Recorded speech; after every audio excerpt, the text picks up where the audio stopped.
जो लोक प्राधिकारियों की बाध्यताएं सुनिश्चित करते हैं। 17 पॉइंट के मैनुअल के अलावा और भी बाध्यताएं हैं रिकॉर्ड के संधारण से संबंधित अन्य भी। इन सब पे आयोगों की तरफ से ज्यादातर ध्यान नहीं दिया जा रहा है और नागरिकों की ओर से भी ये मुद्दा अभी आप लोगों के इस वेबिनार में जरूर ये सामने आया है और राहुल सिंह जी ने भी इस पर फोकस किया है। बाकी सब जगह ये मुद्दा उपेक्षित है।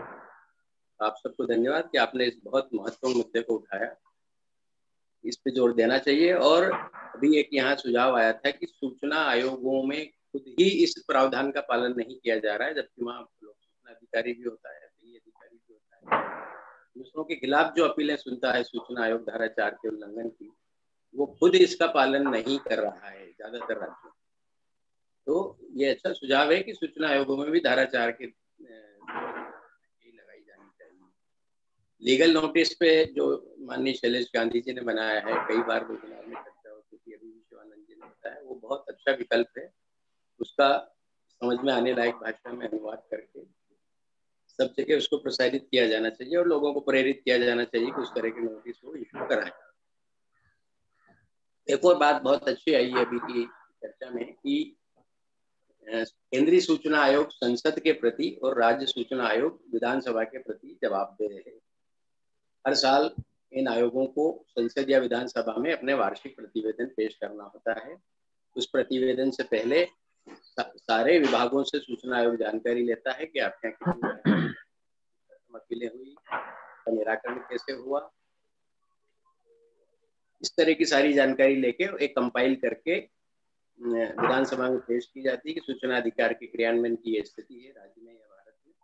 और साथ में आरटी एक्ट में प्रावधान भी है कि अपने वार्षिक प्रतिवेदन के साथ सूचना आयोग शासन को समुचित सिफारिशें भी करेगा इस एक्ट के क्रियान्वयन में जो भी विसंगतियां हैं या व्यवहारिक कठिनाइयां आ रही है या और कैसे इसको बेहतर तरीके से लागू किया जा सकता है, उस संबंध में अपनी अनुशंसा भी शासन को करेगा।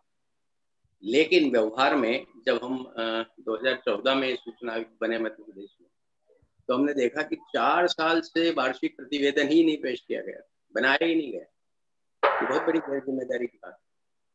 हम लोगों ने पिछले साल के भी तैयार करा है, उसके बाद हर साल समय पर बजट सत्र के दौरान ये प्रतिवेदन पेश। ये प्रतिवेदन की प्रतियां भी मांगी जानी चाहिए। उसमें बहुत सी चीजें होती है जो हम सबके बहुत काम की होती है, बहुत बड़ा डाटा होता है, उसमें से कई सवाल निकल सकते हैं, कई सुझाव हम उसके आधार पर दे सकते हैं इसके बेहतर क्रियान्वयन के। आगे बढ़े बंधुवर, लीगल नोटिस की जहां बात हो रही है, हम लोगों का प्रयास पहले ये होना चाहिए, अगर लीगल नोटिस देना है, कि कोई हमें एक डेडिकेटेड सेल्फलेस एडवोकेट तो मिले। हर लोग जानते हैं कि उसके बाद हमें हाई कोर्ट जाना या क्या करना है, और हाई कोर्ट जाना किसी इंडिविजुअल के बस का बात नहीं है। हाई कोर्ट में कैसे काम होता है, कितना पैसा लगता है, कितने साल लगते हैं, क्या ये संभव है जब तक हमारे पास डेडिकेटेड आरटीआई एडवोकेट्स ना हो जो जनहित में पीआईएल कर सके और हम लोगों पर फाइनेंशियल बोझ भी ना बने। मैं इस ग्रुप में ही देख रहा हूं कितने एडवोकेट्स तैयार होंगे। कुछ हमें, अगर आप लोगों की निगाह में कहीं पे ऐसे डेडिकेटेड एडवोकेट्स हैं तो बताएं जो हम लोगों के लिए कर सके। राजस्थान में जानता हूं कि एक मिस्टर अग्रवाल हैं, और जिन्होंने अभी भास्कर की रिट करके, दैनिक भास्कर की रिट करके 2 लाइन का ही चाहे ऑर्डर है, रिकवरी ऑफ पेनाल्टीज पे लिया है। इस तरह के भास्कर के अखबार के द्वारा करा है, डेडिकेटेड भी हैं, यंग भी हैं, हो सकता है उन्होंने फ्री करा हो या हो सकता है चार्ज करा हो। इस तरह के हर राज्य में जहां जहां हाई कोर्ट्स हैं, हमें कुछ एडवोकेट्स तो पहले मिले, लीगल नोटिस तो बात की बात है। नहीं, इस विषय में श्री नीरज जी ने जो बात उठाई है बहुत ही वैलिड पॉइंट है कि जनहित में काम करने वाले वकीलों की भी आवश्यकता है। और हमें खुशी है कि हमारे मध्य प्रदेश में तो बहुत सारे वकील हैं जो जनहित के मुद्दों को लेकर के काम कर रहे हैं। जैसे हमारे जबलपुर में हमारे साथी कोलीग यहाँ पे जुड़े हुए हैं, श्री नित्यानंद मिश्रा जी हैं, वो जनहित के मुद्दों को लेकर के निरंतर आवाज उठाते रहे हैं। उन्होंने बहुत सारी जनहित याचिकाएं ही लगाई हैं। इनफैक्ट वो जनहित याचिकाओं के वकील ही जाने जाते हैं। तो आप समझ सकते हैं कि किस तरह से वो इन सारे मुद्दों को लेकर के काम कर रहे हैं। और जहां तक लीगल नोटिस का सवाल है, और सूचना आयोग या किसी भी बिंदु से जुड़े हुए जो जनहित के मुद्दे हैं उसमें वो निरंतर काम कर रहे हैं, और लीगल नोटिस भी वो सर्व कर चुके हैं, या प्रिपरेशन लगभग पूरा हो चुका है, कोई डॉक्यूमेंटेशन। हमें लगता है कि अब हम उनके बारे में ज्यादा ना बताएं। मिश्रा जी स्वयं जुड़े हुए हैं। मिश्रा जी कृपया इस पर प्रकाश डालें आप थोड़ा सा। देखिए, जैसे आपने कहा शिवानंद जी, मध्य प्रदेश में, मैं बता रहा हूँ, राजस्थान में नाम मुझे याद आया, मिस्टर तरुण अग्रवाल हैं, ग्रुप में भी हमारे जुड़े हुए हैं। अब जैसे वो PILs वगैरह होती हैं जो आपके भी वकील करते हैं, ग्रुप्स में PIL डाल दे, लोगों को ड्राफ्टेड मिलेगी, उसी बेसिस पे वो लोग प्रोत्साहित होंगे, यहाँ वकीलों को दे देंगे। बिल्कुल बिल्कुल बिल्कुल नीरज जी, इसके विषय में प्रिपरेशन चल रहा है। और हमें सबसे पहले तो हम शैलेश गांधी सर, हमारे पूर्व केंद्रीय सूचना आयुक्त सर, सादर प्रणाम, आप हमारे बीच में जुड़ चुके हैं, स्वागत है। और नित्यानंद मिश्रा जी कृपया प्रकाश डालिए नीरज जी का जो प्रश्न है उस पर। मैं नीरज जी से सहमत हूं कि आम व्यक्तियों को न्यायालयीन प्रकरणों में दिक्कतें होती हैं। तो जहां तक मेरी बात है, मैं तो हमेशा से कहता आया हूं कि जो भी इस तरह की समस्याएं होंगी, हम लोग आगे बढ़ के, हमारी सारी टीम प्रयास कर रही है। और नीरज जी ने पब्लिक इंटरेस्ट लिटिगेशंस के फॉर्मेट की बात कही है, तो निश्चित तौर पे मैं कई 4-6 पिटीशंस का फॉर्मेट मैं ग्रुप में डाल दूंगा, और उससे अगर उनको कोई लाभ होगा तो लाभ ले। हम तो सब चाहते ही हैं कि अधिक से अधिक लोग जनहित के मामले लेके कोर्ट में जाएं और लोगों का कल्याण हो।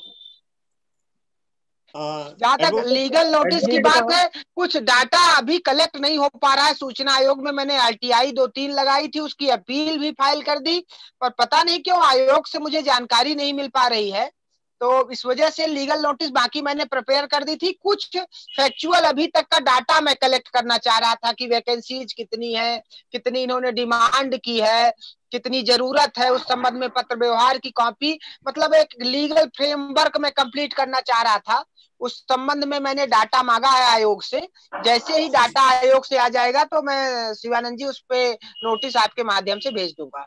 मिश्रा जी, अच्छी बात है, आप कर रहे हैं, आपका ग्रुप भी कर रहा है, मगर ये बताइए, आप अपने राज्य में कर रहे हैं, अपने शहर में कर रहे हैं? मान लीजिए तरुण अग्रवाल जी की जो रिकवरी ऑफ पेनाल्टीज वाली है, मैं लखनऊ हाई कोर्ट में करना चाहता हूं, क्या आप यहाँ के करेंगे पब्लिक इंटरेस्ट में PIL? देखिए, होता क्या है कि रिसोर्स हमेशा लोकल होते हैं और सोच हमेशा ग्लोबल होती रहनी चाहिए। तो रिसोर्स तो आपको लोकल ही क्रिएट करने आप आ गए ना, और सोच ग्लोबल है। हम सब लोग जुड़े हैं, ये ग्लोबल सोच है, पर रिसोर्स तो आपको लोकल कहीं ना कहीं क्रिएट करने पड़ेंगे। और नहीं, आप बताइए। शिवानंद जी मैं कुछ बोलना चाहूंगा यहाँ पे। मैं तो अपना घर बेच के तमाशा देख ही रहा हूँ। नहीं, जो भी मैं बार कह रहा हूँ कि जो हमारे स्तर की नहीं, मैं एक निवेदन ये कर रहा था, प्लीडिंग होगी वो हम आपकी मदद कर सकते हैं, लेकिन सर लखनऊ जाके बहस कर पाना तो देखिए प्रैक्टिकली संभव नहीं है। उतने खर्चे में वहाँ कोई मिल सकता है, आप थोड़ा सर्च करेंगे तो निश्चित तौर पे।